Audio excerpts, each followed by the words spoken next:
Hello students, आज इस 12th के चैप्टर में हम लोग शुरू करेंगे सांतत्य तथा अवकलनीयता अर्थात continuity and differentiability.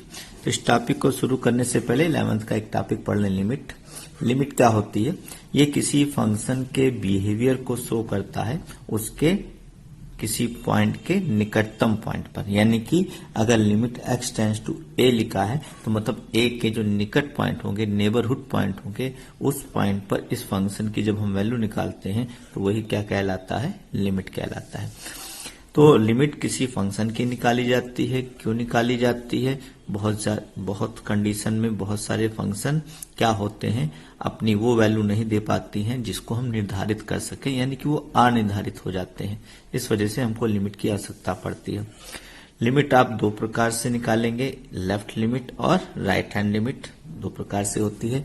Left hand limit निकालने के लिए आप a के लेफ्ट साइड में पॉइंट लेते हैं। इसको सिंबॉलिक फॉर्म में ऐसे लिखा जाता है, limit x tends to a पर पावर में ये माइनस लगा होता है, या इसको इस तरह भी लिखते हैं, limit h tends to 0 f a minus h, जहां पे h बहुत ही स्मॉल क्वांटिटी है, छोटी क्वांटिटी है, यानी कि a के बगल, जैसे मान लीजिए यहाँ पर आपका पॉइंट a है तो a के लेफ्ट साइड में यहाँ पर a माइनस h, a के राइट साइड में यानी कि a प्लस h। ये point a minus h, a plus h a के बहुत ही निकट पॉइंट होते हैं, बहुत ही नेबरहुड होते हैं, एकदम आस पड़ोस में होते हैं। तो ये लेफ्ट हैंड लिमिट निकालने का तरीका है और ये राइट हैंड लिमिट निकालने का तरीका है। तो जब आपको लेफ्ट हैंड लिमिट निकालनी हो तो किसी फंक्शन में किसी भी पॉइंट पर आप लेफ्ट लिमिट निकालें तो उस फंक्शन में x की जगह पर क्या रिप्लेस कर दीजिए? a minus h। मतलब जैसे आप 1 पर लिमिट निकालना चाहते हैं तो 1 माइनस h, और राइट हैंड लिमिट निकालनी है तो a प्लस h। लिमिट कब एग्जिस्ट मानी जाती है, कब उसका अस्तित्व होता है? लिमिट का अस्तित्व तब होता है जब लेफ्ट और राइट लिमिट आपस में क्या हो? बराबर हो।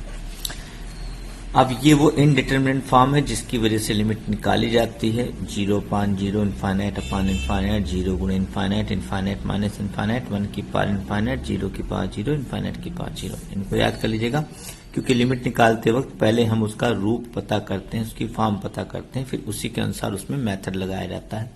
कैसे, ये भी मैं क्वेश्चन के थ्रू और समझाने का प्रयास करूंगा। अलजेब्रा ऑफ लिमिट मतलब लिमिट की बीजगणित क्या है? तो मामूली सी छोटी सी बात है कि अगर मान लीजिए कि कोई फंक्शन gx है, उसकी x टेंड्स टू a पर उसका वैल्यू, लिमिट की वैल्यू mi है, और ये फंक्शन fx है, a पर ही उसकी limit x tends to a पर ही उसकी वैल्यू आई है li है। तो अगर इसकी m वैल्यू है, n वैल्यू, m और l वैल्यू है, तो अगर आप इन दोनों फंक्शन को जोड़कर उसी लिमिट पर वैल्यू निकालते हैं, यानी कि x टेंड्स टू a पर ही निकालते हैं, तो आंसर वही आएगा। fx प्लस gx करेंगे तो आंसर आएगा l प्लस m, घटाएंगे तो l, गुणा करेंगे तो ये आएगा, भाग करेंगे तो l अपान m आएगा। तो ये आपको याद हो या ना हो, आप इसको इग्नोर कर सकते हैं। ये है अलजेब्रा ऑफ लिमिट। बस इतना ध्यान रखना है कि ये इनडिटरमिनेट फॉर्म ना आने पाए, यानी कि कहीं पर हर में डिनोमिनेटर में 0 ना होने पाए। तो ये सारी चीजें आप क्वेश्चन के थ्रू समझें तो ज्यादा अच्छा रहेगा, एग्जाम्पल के थ्रू समझें तो ज्यादा अच्छा रहेगा। अब हम लोग मेन टॉपिक पर आते हैं, एवोल्यूशन ऑफ लिमिट, यानी कि उसका लिमिट को एवोल्यूट कैसे करते हैं, सॉल्व कैसे करते हैं, उसकी वैल्यू कैसे निकालते हैं। तो पहला मेथड होता है डायरेक्ट सब्स्टिट्यूशन, यानी कि सीधा प्रतिस्थापन। तो जिस प्रकार फंक्शन में किसी पॉइंट पर वैल्यू निकाली जाती है, वैसे लिमिट पर भी यहाँ वैल्यू निकाली गई। देखिए ये फंक्शन दिया गया है, x टेंडिंग टू a है, तो x की जगह पर क्या पुटअप कर दीजिए? 1। डायरेक्टली हम तब नहीं पुटअप करेंगे जब हमको कुछ ऐसा रूप मिलेगा जिसको हम डिफाइन नहीं कर पाएंगे, वो अनिर्धारित होगा। ये सिंपल से क्वेश्चन होते हैं जिसमें डायरेक्टली वैल्यू रख दी जाती है। अब फैक्टराइजेशन मेथड, दूसरी लिमिट को निकालने का दूसरा तरीका होता है फैक्टराइजेशन मेथड। ये अब मेथड कब अप्लाई करते हैं? जब अक्सर यहाँ पर बीजगणितीय फलन एल्जेब्रिक फंक्शन होते हैं अंश और हर में, और लिमिट प्रायः किस फॉर्म में होती है? 0 अपान 0 या इनफाइनाइट अपान इनफाइनाइट फॉर्म में। देखो अगर आप x इक्वल टू 1 रखें तो वही आ रहा होगा। 1 रखने पर 1 यहाँ भी आएगा, 1 का वर्गमूल 1, 1 माइनस 1 0, यहाँ भी 1 माइनस 1 0, यानी कि किस फॉर्म में है ये? 0 अपान 0 फॉर्म। ये लिमिट की फॉर्म हो गई। अब आप इसका फैक्टराइजेशन करके इसकी वैल्यू निकाल सकते हैं। तो इसका तरीका ये होता है कि फैक्टराइज करके हम वो फैक्टर कैंसिल कर देते हैं जिसकी वजह से ये 0/0 आ रहा है। देखिए कैसे होगा फैक्टर। एक्स स्क्वायर को आप लिख सकते हैं √x⁴, क्योंकि देखिए √x का स्क्वायर होता है x, तो इस x की जगह पर √² लगा दिया और ये पहले से स्क्वायर थे, 2 दूनी 4 हो जाएगा और ये वैसे लिख दिया। इससे फायदा क्या हुआ, √x आपको कॉमन मिल जाएगा। तो यहाँ पे √x का क्यूब बचेगा, यहाँ 1 बचेगा, तो a³ माइनस b³ का क्या लगा दीजिए सूत्र। तो ये हो जाएगा a माइनस बी और a² plus b² plus ab। ये वाला गुणनखंड फैक्टर कट गया क्योंकि इसी की वजह से 0/0 आ रहा था तो कट जाएगा वो। बाकी की जगह पर अब आप x की वैल्यू 1 रख दीजिए, आपका ये आंसर आ जाएगा। तो ये दूसरा मेथड हो गया। तो डायरेक्ट मेथड तो बहुत कम ही क्वेश्चन में लग पाता है क्योंकि ज्यादातर लिमिट में आपको यही सब क्वेश्चन मिलते हैं जिसमें 0/0 अनंत जो अनिर्धारित रूप है वही प्राप्त होते हैं। ये बड़े सरल क्वेश्चन होते हैं। नेक्स्ट मेथड है लिमिट को सॉल्व करने का, वह है परमेयीकरण, रेशनलाइजेशन, यानी कि परमेयीकरण। इसमें क्या होता है, करनी में चीजें दी जाती हैं और उसको हम संयुग्मी से गुणा करके करनी हटाने का। ये भी अपना 0/0 अनंत के रूप में ही ज्यादा दिखेगी। देखिएगा x की वैल्यू अगर आप 0 रखें तो यहां बचेगा 4 का वर्गमूल 2 माइनस 2 0 और नीचे भी क्या आ रहा है 0। तो यहां पर आप इसका परमेयीकरण कर सकते हैं। तो संयुग्मी से ऊपर नीचे गुणा कर दो, कि मैंने डायरेक्टली कर रखा है। जब आप संयुग्मी से गुणा करेंगे इस तरह से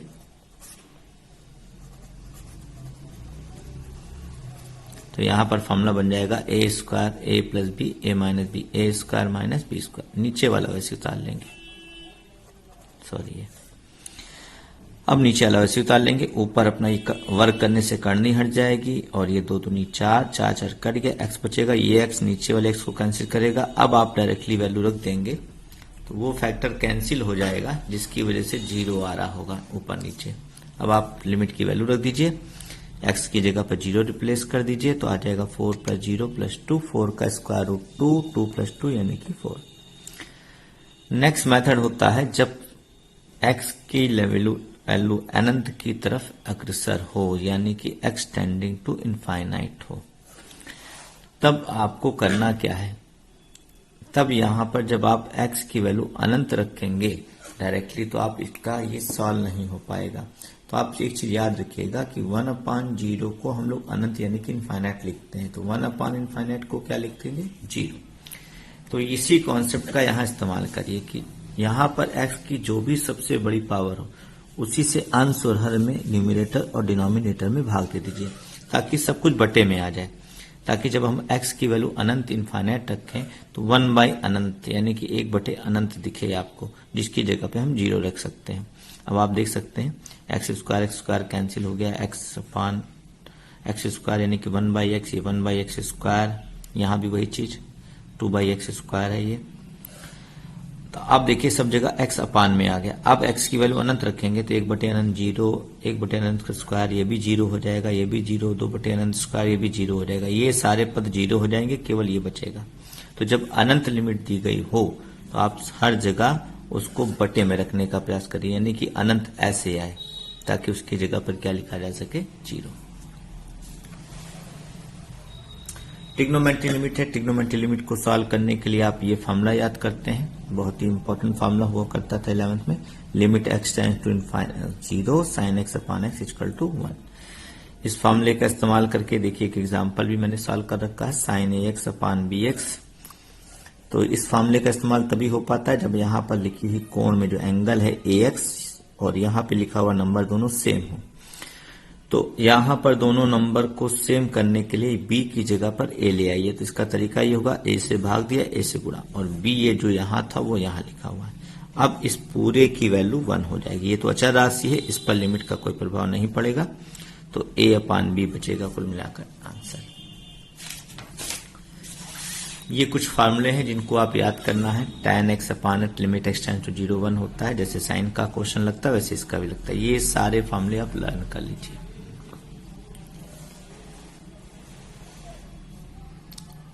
ये लास्ट फॉर्मूला है, उसी पर देखिए क्वेश्चन लगाया गया है।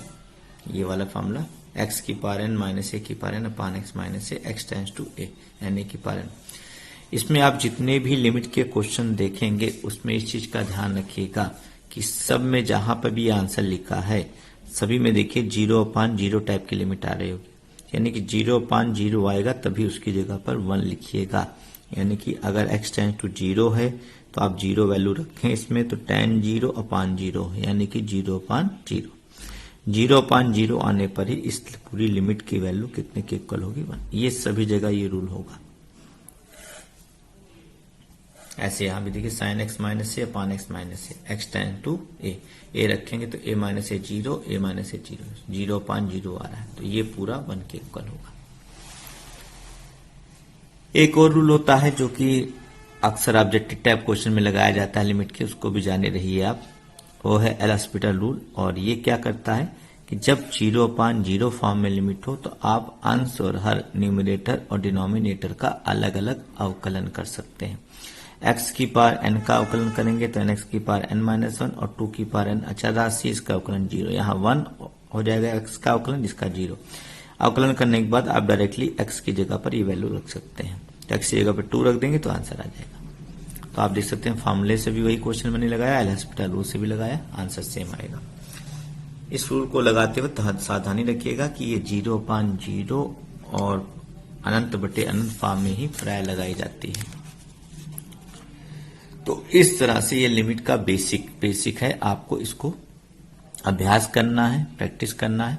इसमें कोई डाउट हो तो आप मुझसे पूछ सकते हैं। तो नेक्स्ट वीडियो में हम लोग शुरू करेंगे कंटिन्यूटी और डिफरेंशिएबिलिटी। Okay, thank you.